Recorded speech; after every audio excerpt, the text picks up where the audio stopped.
এখানে সমন্বিত চাষাবাদ হচ্ছে। দেখুন একটা ফসলের মধ্যে সে একাধিক ফসল তৈরি করছে। এখানে বেগুন লাগানো হয়েছে দেখতে পাচ্ছেন, এবং সে পারিবারিক চাহিদা মেটানোর জন্য এই সাইড দিয়ে কিছু বেগুন প্লাস মরিচ লাগিয়ে দিয়েছে।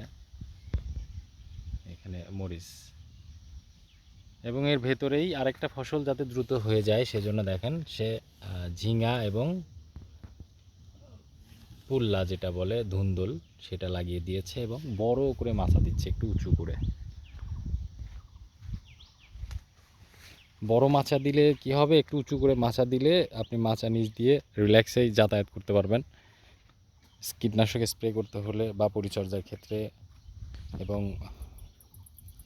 হারভেস্টের সুবিধার্থে মাচাটা এরকম উঁচু করে দিলে বেটার হয়। তো আপনারা চাইলে এইভাবে কিন্তু একাধিক ফসল একই জমিতে করতে পারেন।